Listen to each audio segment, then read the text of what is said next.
लोग जो है पढ़ने जा रहे हैं 11th क्लास। 11th क्लास के अकाउंट में हमारा जो ये लेक्चर है आज का है, इसका नाम है बेसिक अकाउंटिंग टर्म्स। अब बेसिक अकाउंटिंग टर्म्स में हम लोग देखेंगे या पढ़ेंगे कि अकाउंटिंग में जो पर्टिकुलर ट्रांजैक्शन के लिए पर्टिकुलर एक नाम दिया गया होता है। जैसे हम लोग रियल लाइफ में बात करें तो हम लोग डॉक्टर को पेमेंट करते हैं। किसको? डॉक्टर को। पेमेंट तो मनी में ही कर रहे हैं, पैसे दे रहे हैं, लेकिन उसको बोला क्या जाता है? उसको बोला जाता है फीस। क्लर्क को दे रहे हैं, मैनेजर को दे रहे हैं, पेमेंट कर रहे हैं, उसकी मेहनत के लिए महीने भर नौकरी करी है, वो सैलरी बोली जाती है। डॉक्टर को पेमेंट मिल रही है तो क्या बोला जा रहा है? फीस। वही चीज़ मैनेजर को, क्लर्क को, ऑफिस स्टाफ को है, क्या बोला जा रहा है? सैलरी बोली जा रही है। ठीक है। लेबर को पेमेंट करी जा रही है, मजदूर को मजदूरी दी जा रही है, उसको क्या बोलते हैं? वेजेस बोलते हैं। और अगर कोई हमारे यहाँ दरवाजे पे भीख मांगने आ जाता है, उसको हम लोग क्या पेमेंट कर रहे हैं? जो पेमेंट करते हैं उसको बोला जाता है भीख। इंग्लिश में क्या नाम देते हैं उसको? चैरिटी। ठीक है। तो यहाँ पे जो हम लोग अलग अलग जगह पे अलग अलग नाम जो दे रहे हैं, जो भी हैं, उनको बिजनेस में किस ट्रांजैक्शन को क्या नाम दिया जाता है। ठीक है। जैसे पहला है, अभी हम आगे जो है इसके बाद स्लाइड शो करेंगे तो उस पर हम लोग देखेंगे, एक एक नाम दिए होंगे। जो पहला आएगा सबसे पहले उसमें आ जाएगा बिजनेस ट्रांजैक्शन या ट्रांजैक्शन।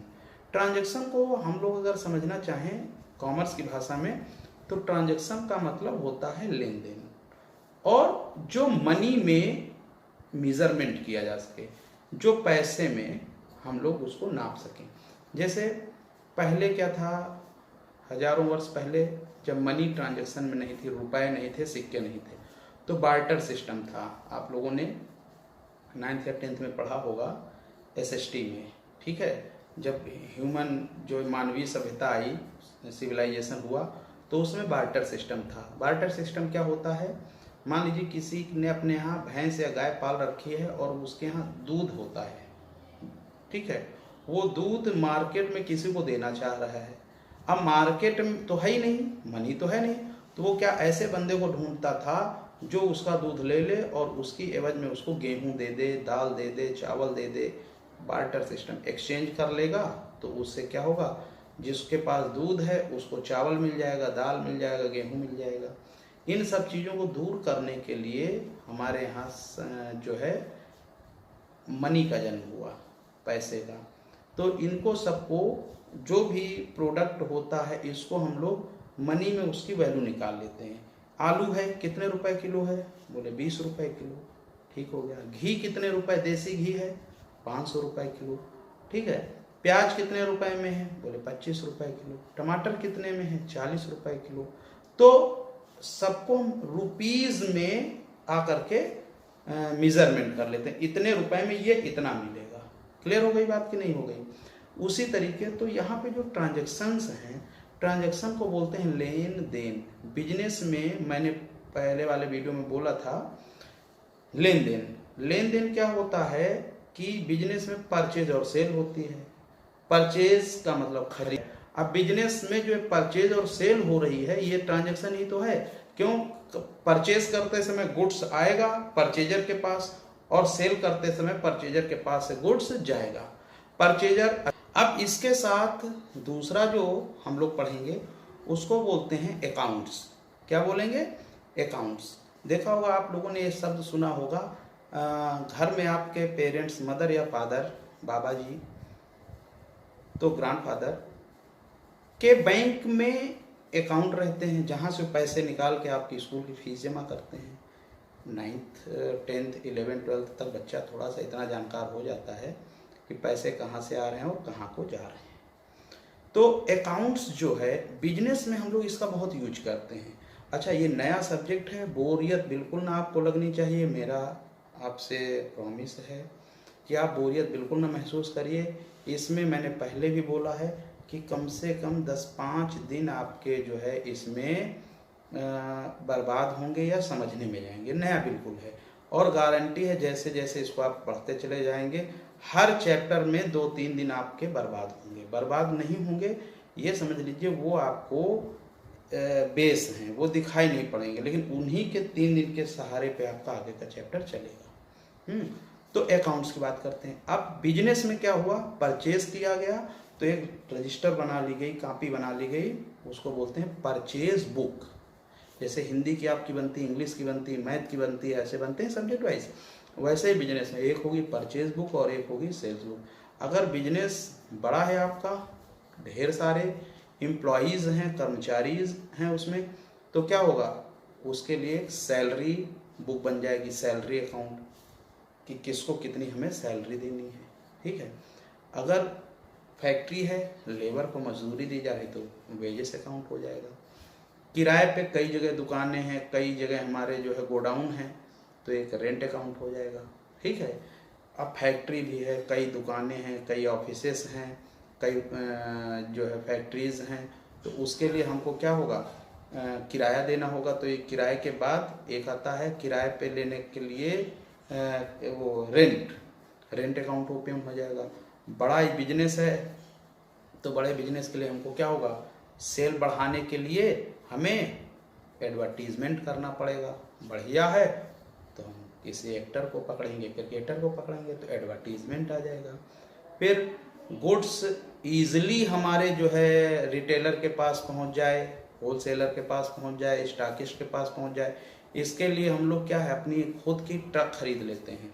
देखा होगा शाम को आपके घर के आसपास अमूल की गाड़ी आती है जिसमें मिल्क रहता है, मिल्क के पाउच रहते हैं।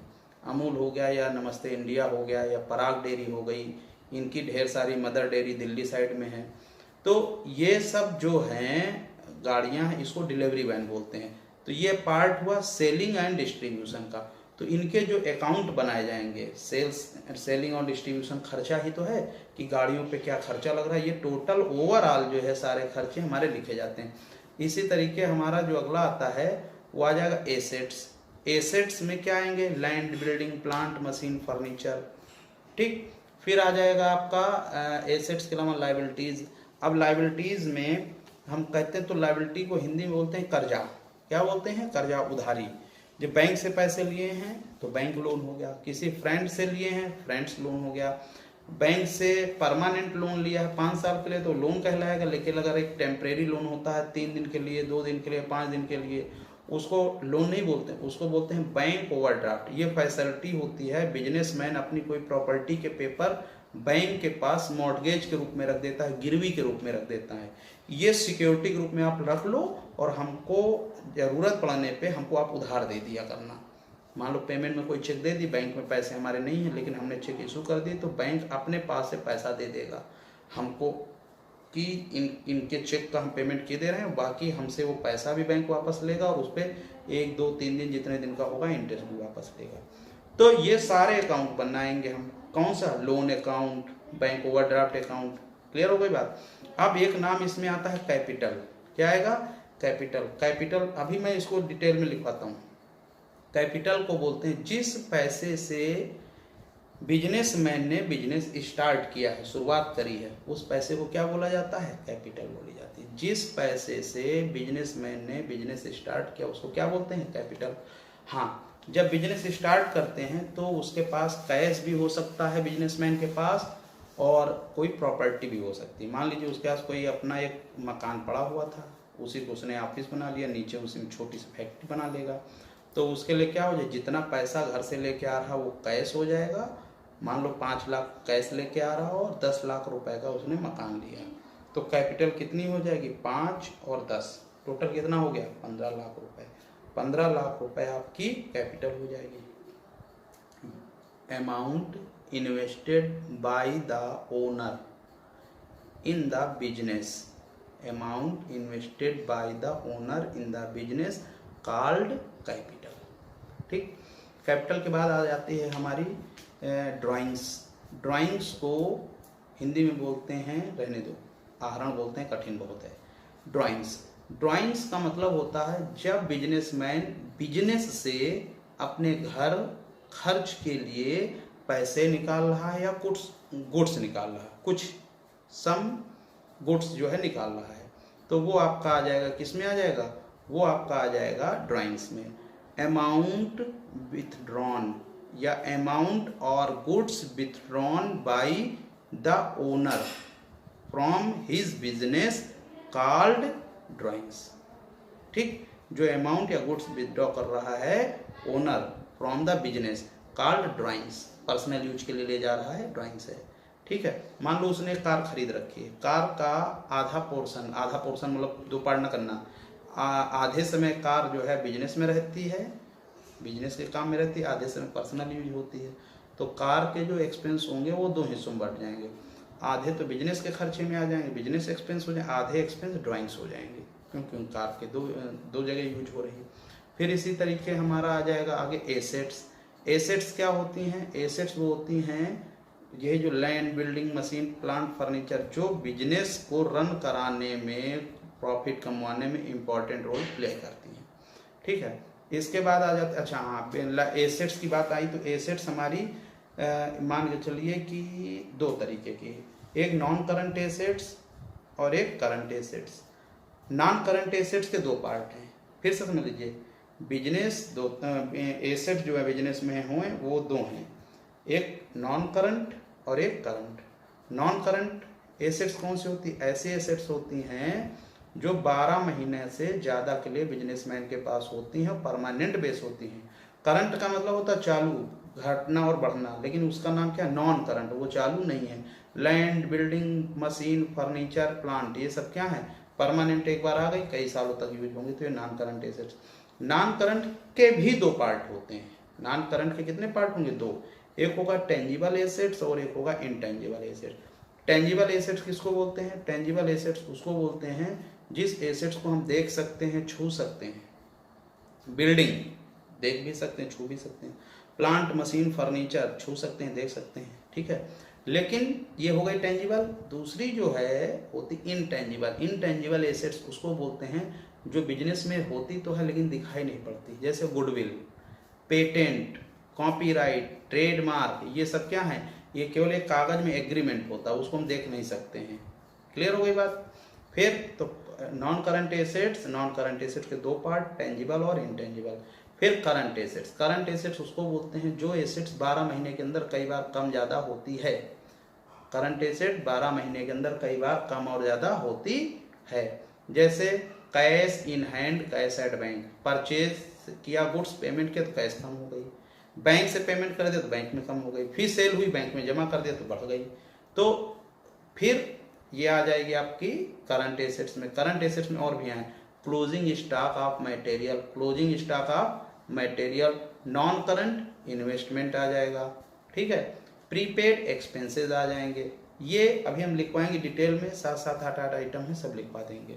अब करंट एसेट्स हो गई। एक एसेट्स में आता है इन्वेस्टमेंट। अगर हमारे पास, बिजनेसमैन के पास कुछ पैसा है, वो बैंक में एफडी कर देता है, या बैंक में वो बैंक कह रहे हैं स्टॉक मार्केट से शेयर खरीद लेता है, तो वो उस शेयर के एवज में उसको क्या मिलेगा, डिविडेंड मिलेगा। बैंक में जमा कर देगा, एफडी करा देगा तो इंटरेस्ट मिलेगा, तो ये इन्वेस्टमेंट कहलाता है। ये आपकी क्या हो गई, एसेट्स हो गई। अब लायबिलिटी अभी हमने थोड़ी देर बताया था। लायबिलिटी मतलब होता उधारी से, कर्जा से।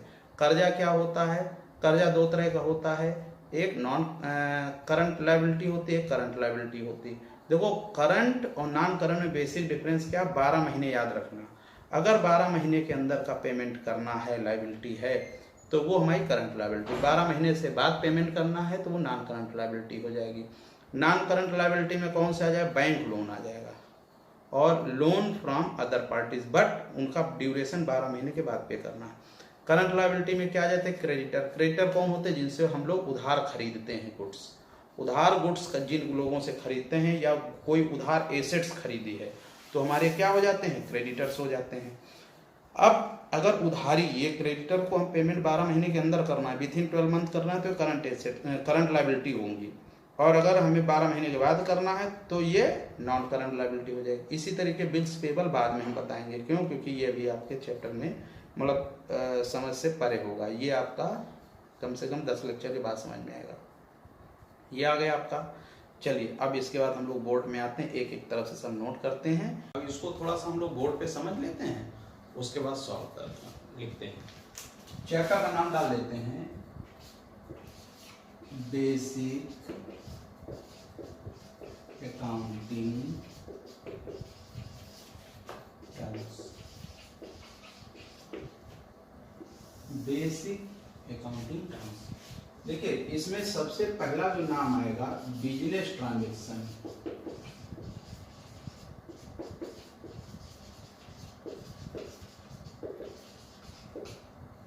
दूसरे नंबर पे आएगा आपका अकाउंट्स। तीसरे नंबर पे आएगा कैपिटल। थर्ड नंबर पे और फोर्थ नंबर पे आएगा ड्राइंग्स।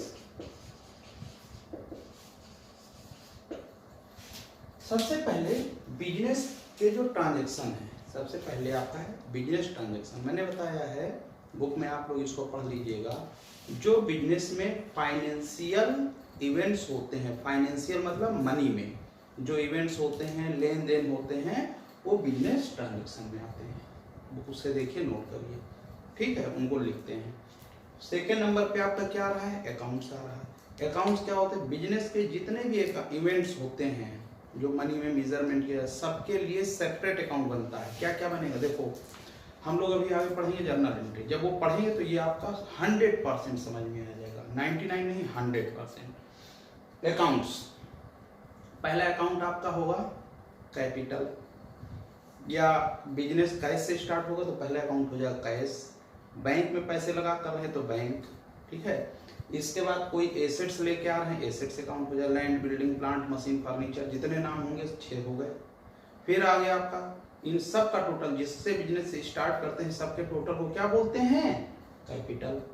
तो ये सारे अकाउंट्स आ जाएंगे। अकाउंट्स में क्या क्या आ सकता है, बिजनेस ट्रांजैक्शन में all transactions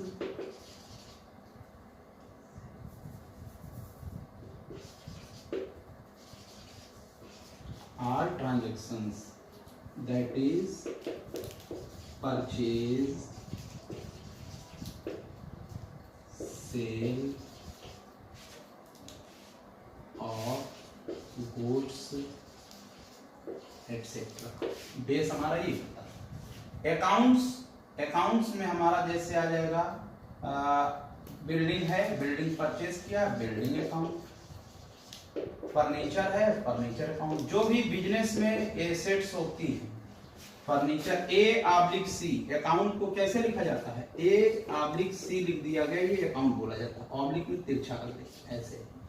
furniture account, salary account, wages account, rent account, A/C, ये सारे आपके अकाउंट में आ जाएंगे। Capital, amount invested in the amount invested by owner in the business called capital। Invested का मतलब होता लगाना, जिससे कमाई की जा सके। पैसे लगाना और उस पैसे के बिहाफ पे हम कमाई करें, वो हमारा इन्वेस्टमेंट कहलाएगा। तो कैपिटल किसको बोलेंगे, amount invested by the owner in the business called capital. अब ये जो इन्वेस्टमेंट हो रहा है, ये इन्वेस्टमेंट ये कैश में भी हो सकता है और एसेट्स में भी हो सकता है। लैंड, बिल्डिंग अगर उसके पास है, ले आया, तो सब कुछ जो है किस नाम से जाना जाएगा, ये जो भी वैल्यू है ये आपकी कैपिटल जानी जाएगी। किस नाम से जानी जाएगी, ये कैपिटल, जो बिजनेस मालिक लगा रहा है अपने बिजनेस। ड्राइंग्स, ड्राइंग्स को ऐसे लिख लो, if any amount of goods withdrawn by the owner from his business that is called drawings. देखिए ड्राइंग्स क्या है, if any amount oblique goods, amount या गुड्स, अमाउंट मतलब कैश की बात हो रही है, कैश या goods withdrawn by the owner from his business that is called drawing. अगर ओनर मालिक अपने बिजनेस से कुछ पैसा निकाल के घर खर्च के लिए ले जा रहा है, भाई अगर मेरा कोई बिजनेस है, मैं बिजनेस कर रहा हूँ तो दिन भर तो मैं बिजनेस में रहूँगा, घर के लिए जो पेमेंट करना है, घर के जो खर्चे हैं, दूध वाले का पेमेंट है, अगर किराए पे जगह है किराए का है, रेंट देना है, घर के लाइट का पेमेंट करना है, सब्जी वाले का देना है, राशन वाले को देना है, तो ये सारा पैसा हम कहाँ से लाएंगे? बिजनेस से जो निकाल के घर ले जाएंगे वो हमारा क्या कहलाएगा? ड्राइंग्स कहलाएगा। ठीक है, फिर 1 2 3 4, फिर अब आपका क्या आ जाएगा यहाँ पे 5 नंबर पे आ जाएगा आपका एसेट्स। ये जो एसेट्स है, एसेट्स हमारी 3 तरह की होंगी, 1 2 3। पहली एसेट्स आएगी non current assets, non current assets. इसके आगे 12M प्लस लिख लेना, 12 महीने से अधिक, 12 मंथ प्लस। अगर कोई एसेट जैसे हमारे पास 12 महीने से ज्यादा की है, वो हमारी कौन सी होगी? नॉन करंट हो जाएगी। Non current means fix assets. इसको हम कौन सी एसेट लिख सकते हैं? Fixed assets. अच्छा, ये दोनों 2 तरह की होती है। ये जो नॉन करंट एसेट्स हैं इनकी 2 कैटेगरी होते हैं। फर्स्ट आएगी टेंजिबल एसेट्स और सेकंड आएगी इन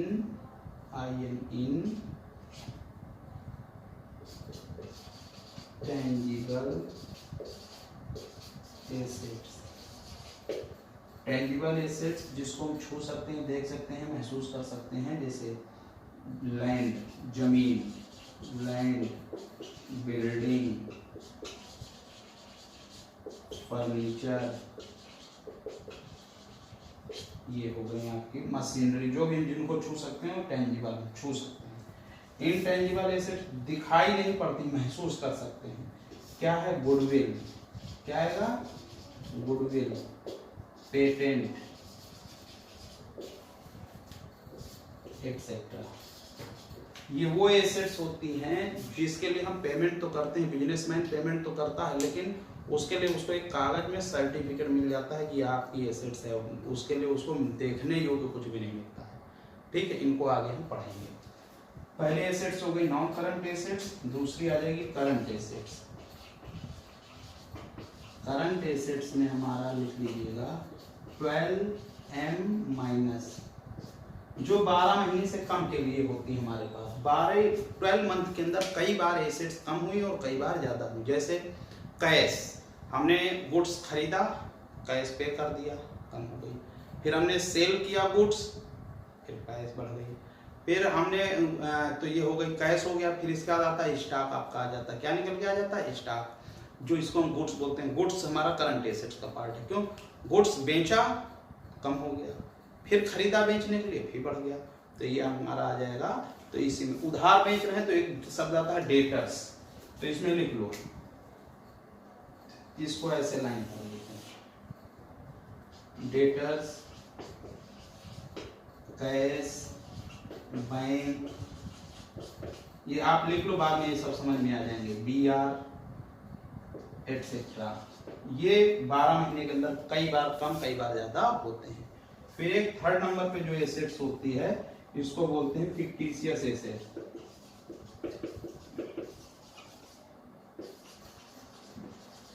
इसको हिंदी में बोलते हैं नाम मात्र। नाम मात्र। ये बिजनेस में इन्वॉल्व है, बिजनेस के साथ है, ये तो इसका वजूद है। बिजनेस के साथ नहीं तो इसका कोई वजूद नहीं होता है। होता क्या है? ये ऐसे एक्सपेंस होते हैं जो बिजनेस के लिए पे किए जाते हैं, 1 से अधिक साल का इनका हम लोग फायदा उठाते हैं। जैसे एडवर्टीजमेंट,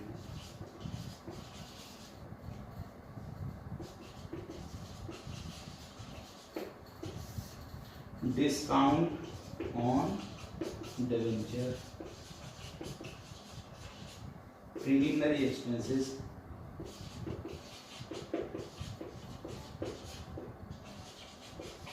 बिल्कुल टेंशन न लीजिए, सब समझ में आएगा। फिर देखिए एडवर्टाइजमेंट हमने 4 साल के लिए पे कर दिया। कितने साल के लिए? 4 साल। एक तो ये चालू अभी है, ये खत्म होगा, इसके बाद 3 साल और। तो मान लो मैंने 4000 रुपये पे किए हैं, तो 1 साल तो अभी का हो जाएगा, जो 3000 फ्यूचर के लिए पे कर दिया है वो एडवर्टाइजमेंट आ जाएगा। आगे समझेंगे। डिस्काउंट ऑन डिवेंचर, ये कंपनी के केस में होता है, कंपनी डिवेंचर इशू करती है, डिस्काउंट देती है, तो वो आ जाएगा। प्रीलिमिनरी एक्सपेंस भी कंपनी केस में हो जाता है, इंडिविजुअल केस में नहीं होता। इतना आप ये नोट कर लीजिए 5 तक। इसके बाद जो है मैं बोर्ड रख करता हूँ और उसके बाद फिर आगे 6 नंबर। अब हमारा 6 नंबर पे जो हम लोग लिखेंगे वो हम लोग लिखेंगे लायबिलिटीज।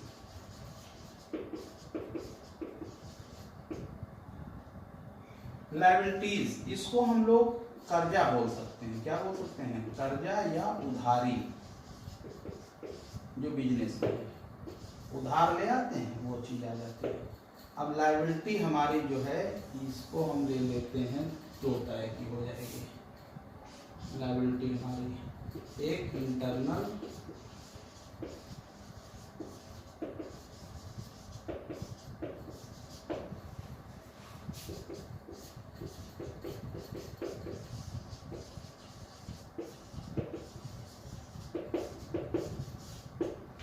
ध्यान दीजिएगा, इंटरनल लायबिलिटी को कर्जा हो गया। अगर हम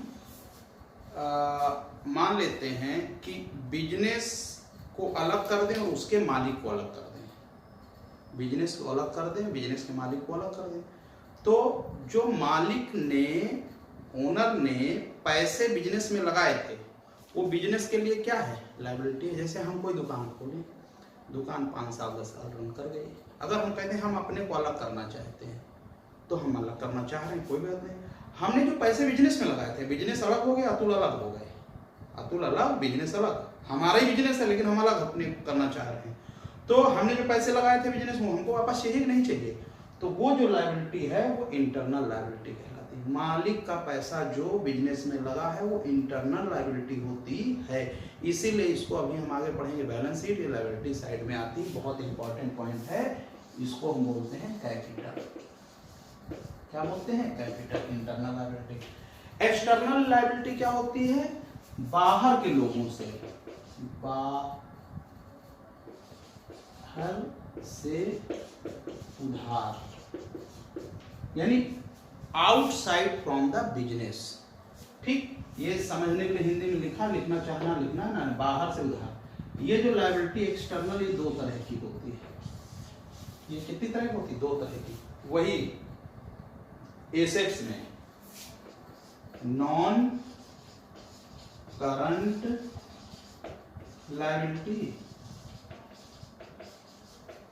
और सेकेंड करंट लायबिलिटी। देखिए नॉन करंट है मतलब ये परमानेंट बेसिस लायबिलिटी है, तो ये हो जाएगा ब्रैकेट में 12M प्लस, जो 12 महीने के बाद देना है। Loan from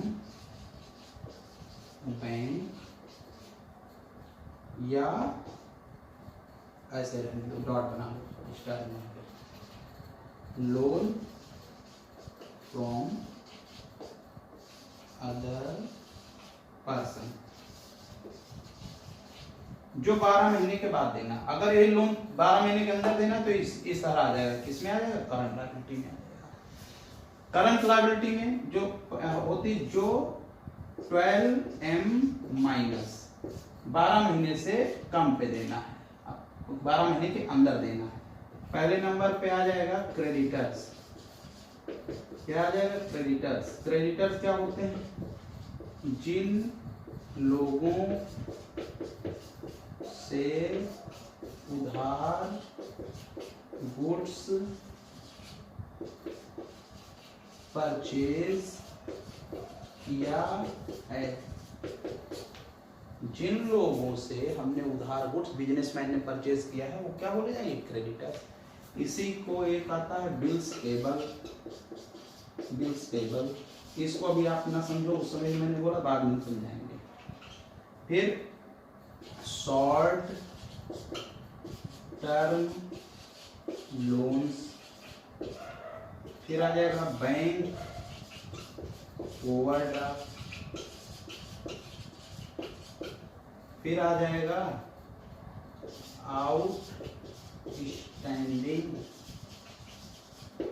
expenses. अब देखो, क्रेडिटर जिनसे उधार खरीदा है तो हमें देना, तो लायबिलिटी हो गई। बिल पेबल क्या होता है, हम लोग इनसे प्रॉमिसरी नोट मतलब एक्सेप्ट करते हैं, खुद हम करेंगे, लायबिलिटी बनना है ना, तो हम एक्सेप्ट करेंगे, हम आपको इतना पैसा देंगे, वो बिल पेबल होगा। आगे एक पूरा चैप्टर में पढ़ेंगे bills of exchange. Short term loans जो 6 महीने 5 महीने 4 महीने शॉर्ट टर्म 1 साल के अंदर के लोन होते हैं वो भी आ जाएंगे इसमें करंट लायबिलिटी। बैंक ओवरड्राफ्ट अभी मैंने बताया था, प्रीवियस बता दिए, बैंक से कोई प्रॉपर्टी गिरवी रखे टेम्परेरी लोन ले लेते हैं, 1 दिन 2 दिन 1 महीना 2 महीना 4 महीना 6 महीने, bank overdraft. Outstanding expenses, expenses due but not paid, मकान मालिक का किराया ड्यू हो गया है, हमने नहीं दिया। क्लर्क को साल भर की सैलरी हम देते हैं, हर महीने देते हैं, 2 महीने की नहीं दी, वो हमारी क्या जाएगा, आउटस्टैंडिंग एक्सपेंस। चलिए इतना नोट कर लीजिए, ये आपका क्या आ जाएगा, लायबिलिटीज।